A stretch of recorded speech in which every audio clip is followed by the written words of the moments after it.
Hello, good morning. Joining me here on the chancel steps are two folks I think you know, Shawn Ashmore and Paula Woodbury. Y'all come on up.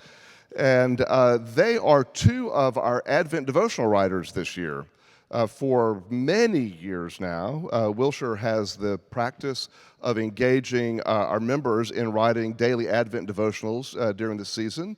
And these are published on our Facebook page and via a daily email distribution that, by the way, if you're not receiving them, you can either go find them on our Facebook page or you can go to the Advent page on our website, and there's a link there to sign up so that you'll receive them every morning in your email box, and you can go catch up. If you need just a full set of these, we're not printing them this year because so many people have online access, but there is a PDF that you can download from the website that has the full set of them.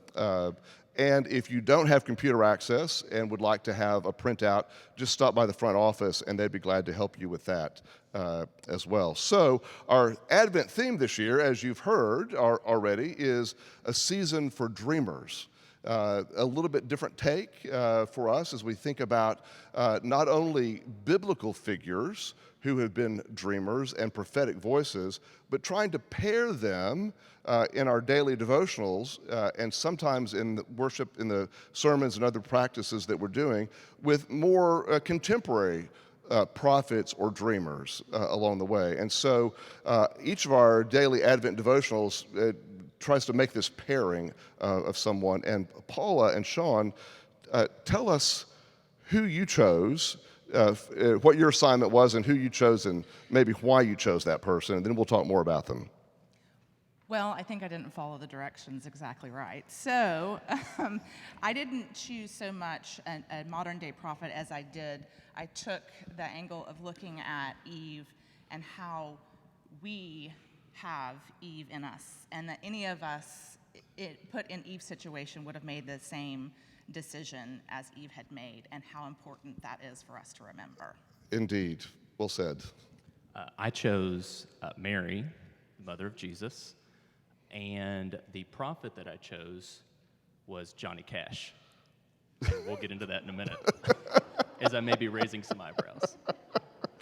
Okay, Paula, let's go back to you. What I understand from what you've written and what you're saying is that rather than some other figure, you're putting Eve right here with us, Right, exactly. so that we can. Now, my goodness, Eve is such a Poor Eve. poor Eve, right? Poor Eve. So besmirched along the way and so misunderstood, and yet you see some of us in her. Right, and I think that's what drew me to choose Eve in this. One, anytime you give me the opportunity to connect the divine and the feminine, I'm all in. But two, I think poor Eve is she's gotten a bad rap.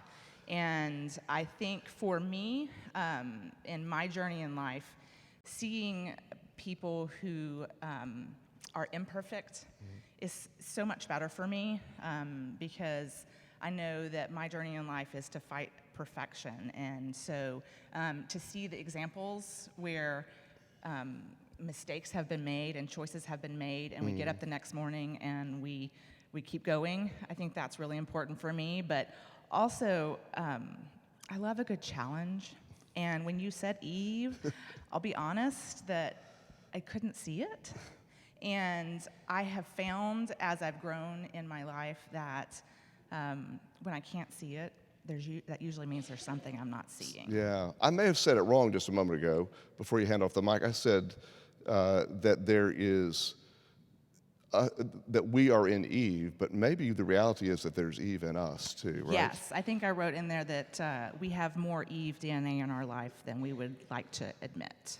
Well said, indeed. Shawn, Johnny Cash, right? Classic figure, good, but this is church, right? Well, and Johnny Cash began as a gospel singer. That was his aspirations. Okay. I was drawn to that, so I chose Mary and the Magnificat and the prophetic words that take place there. It's interesting in the NRSV that it says, "My soul magnifies the Lord." So I brought a visual aid. I can't not bring a visual aid. But as I was thinking about Mary, there's a couple of things that I'd noticed that took place. One would be that my soul magnifies the Lord. Other translations might say glorifies, which makes it very spiritual.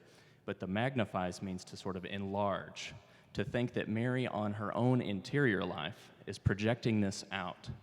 And before that, when she's encountering the angel Gabriel, at the very end she says, "Let it be with me."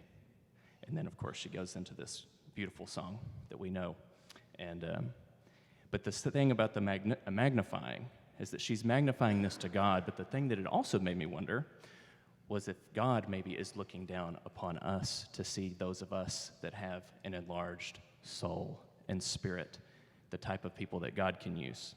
As it relates to Johnny Cash, I'd watched the Ken Burns documentary, Country Music, earlier this fall. And there was a part in it where the singer-songwriter Elvis Costello says, "It's very easy to sit on the margins and to throw cabbages. It's not so easy to stand in the middle and unite in the way that Johnny Cash did."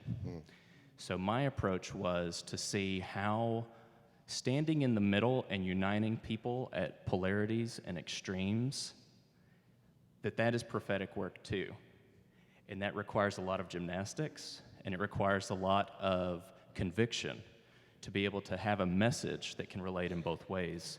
And I think we can see that in Mary, if you listen to the Magnificat, all the different contrasts that take place in that song. Beautiful. Thank you so much for this. And if you want to know more about these two stories they've talked about, pick up the daily devotionals either on Facebook or through our email distribution off the website. Thanks so much for helping us in this.